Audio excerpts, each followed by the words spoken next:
शिवाय। हर हर महादेव। जय शंकर की ओम गुरुवे नमः।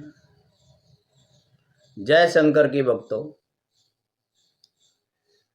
मंदिर में दाना चुग कर चिड़िया मस्जिद में पानी पीती है। इन लाइनों को जरा ध्यान से सुनना और सोचना कि हम किस परिवेश में जी रहे हैं, क्या कर रहे हैं।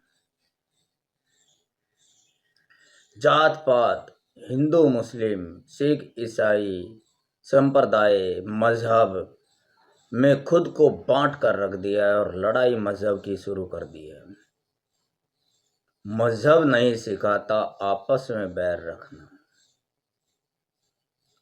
बस नफरत बांटे जा रहे हैं धर्म के नाम पर भी।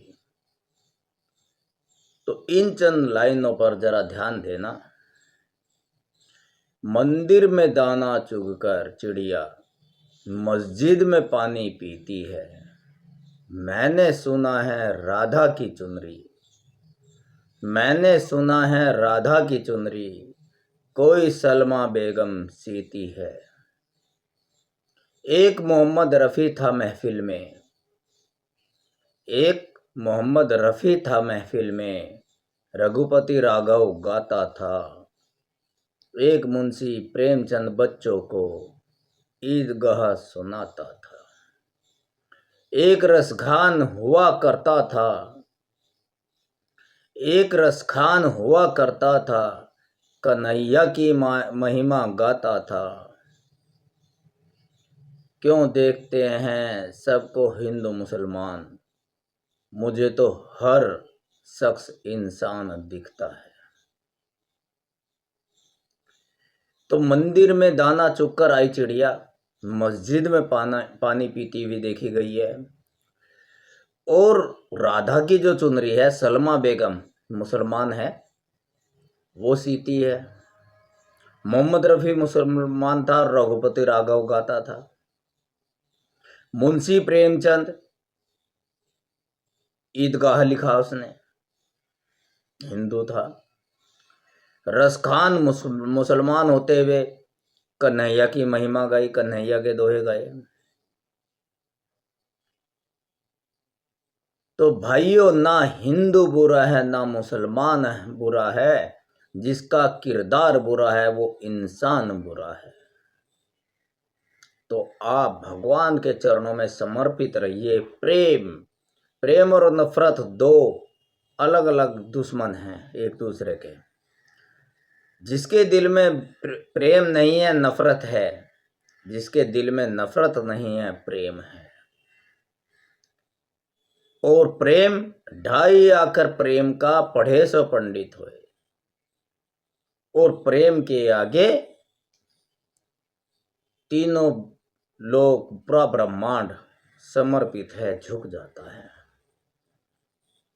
तो कितने भी पूजा पाठ नवाज अदा कर लो, कितना भी वाहिगुरु का नाम ले लो, जब तक आपके दिल से नफरत नहीं जाएगी, जब तक आपके दिल में प्रेम पैदा नहीं होगा, तो आपको भगवान की कृपा, अल्लाह की कृपा,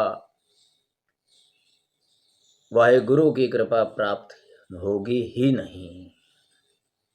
ये नफरत ही तो है जो हमें कुछ करने नहीं देती, और जो कुछ हम कर रहे हैं मात्र एक दिखावा कर रहे हैं। एक मुसलमान से हिंदू सुबह शाम जाकर दूध खरीदता है। एक मुसलमान का घर उसी हिंदू के खरीदे हुए दूध के पैसों से पलता है। तब तो किसी को ना हिंदू नजर आता है और ना ही मुसलमान नजर आता है। परंतु जैसे ही धर्म का दिखावा करने वाले आकाओं, मौलवियों और ठेकेदार राजनेताओं ने हमें धर्म के नाम पर हिंदू मुस्लिम का पाठ पढ़ाया, तो उनकी बातों में आकर उठा ली एक दूसरे से नफरत की तलवार। खड़े हो गए एक दूसरे के खिलाफ लड़ने के लिए कि ये हिंदू है और ये मुसलमान है, ये सिख है तो ये ईसाई है। मजहब की लड़ाई शुरू कर दी किसी के बहकावे में आकर। जब हम सबको पता है कि मजहब नहीं सिखाता आपस में बैर रखना, मजहब यानी धर्म तो हमें प्रेम करना सिखाता है।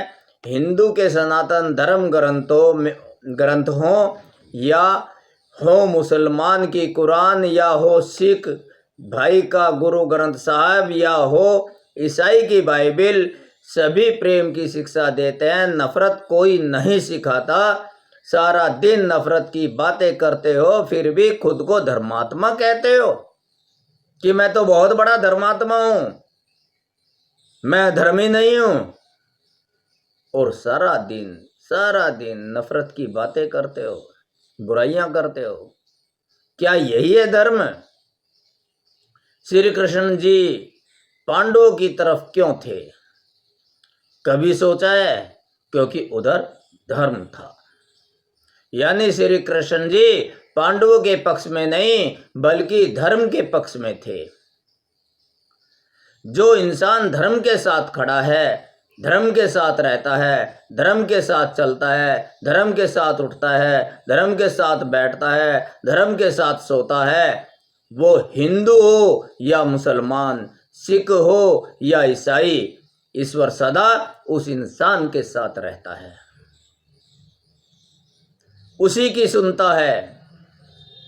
तुम उसे अल्लाह कहो या भगवान, पर वो है तो एक ही। जब तक नफरत का एक छोटा सा अंश, छोटे से छोटा अंश भी तुम्हारे मन में रहेगा, तुम्हें अपनी पूजा पाठ, अल्लाह की इबादत और प्रभु की प्रार्थना का फल मिल ही नहीं सकता। इसलिए नफरत को मन से निकालकर दूर फेंक दो और यह भाव जगाओ कि ये सारा जीव जंतु, सभी पूरा ब्रह्मांड उसी एक ईश्वर की ही तो संतान है। पूरा विश्व उस एक ही ईश्वर की तो संतान है। इस नाते हम सब आपस में भाई हुए ना। तो फिर बैर कैसे, नफरत कैसे? किससे बैर, कौन शत्रु कौन पराया? सभी आपस में भाई भाई हैं, उसी परम पिता परमेश्वर की संतान है। सबका पिता एक है, सबका मालिक एक है, तो हम अलग कैसे हो गए? पवित्र गीता में श्री कृष्ण जी ने यही समझाया है कि सब में मुझको देख, यानी कि सबको मेरी ही संतान समझ। एक बार एक बच्चा था जिसे बादाम बहुत पसंद थे। उसके पिता ने एक दिन 2 कटोरी हलवा बनाया और उनमें से एक में हलवे के ऊपर 2 बादाम लगाकर सजा दिया और बच्चे से दोनों कटोरी में से एक कटोरी चुनने के लिए कहा। बच्चे को बादाम बहुत पसंद थे तो बच्चे ने बादाम वाली कटोरी उठा ली। अब दोनों बाप बेटे हलवा खाने लगे। जब उसने बाप की कटोरी देखी जिसमें ऊपर तो एक भी बादाम नहीं लगा था, अंदर से 4 बादाम निकले, तो बच्चे को बहुत गुस्सा आया। बच्चे ने बादाम वाली कटोरी तो इसलिए उठाई थी कि इसमें बादाम है, और जिसमें ऊपर बादाम नहीं लग रहे थे इसलिए छोड़ दी थी। उसे बादाम बहुत पसंद थे, लेकिन जब देखा खाने लगा तो अंदर से तो बादाम निकले ही नहीं, ऊपर 2 बादाम जरूर निकले। लेकिन पिता की कटोरी में से अंदर से खाते वक्त 4 बादाम निकलते हुए देखे तो गुस्सा आया। बाप ने उसे समझाया, मेरे बच्चे, जो दिखता है वो सच नहीं होता। जिंदगी में अपना ही अपना सोचोगे तो अपना नुकसान कर बैठोगे। कुछ दिन बाद बाप ने फिर उसी तरह 2 हलवा कटोरी में से एक चुनने को कहा, तो उस दिन बच्चे ने वो कटोरी उठाई जिसमें बादाम नहीं थे। उसे लगा अंदर होंगे, लेकिन इस बार भी अंदर से कोई बादाम नहीं निकले। बच्चे को फिर गुस्सा आ गया, तो बाप ने फिर उसे समझाया कि मेरे बच्चे, जिंदगी हर दिन एक नई चाल चलती है, हर बार एक जैसी स्थिति नहीं होती। उसने तो सोचा पिछली बार की तरह अब भी ऐसा ही होगा तो अंदर से निकल जाएंगे, लेकिन हर बार परिस्थिति एक जैसी नहीं होती। मेरे बच्चे, जिंदगी हर दिन एक नई चाल चलती है। पुराने अनुभव को ही पकड़कर बैठे रहोगे तो हारते चले जाओगे। नया सर्जन करोगे तो कभी भी परेशान नहीं होगे।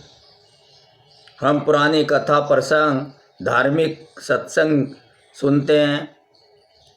अब तो परिवेश बदल गया, परिस्थिति बदल गई, अब तो उनका रूप भी बदल डालो।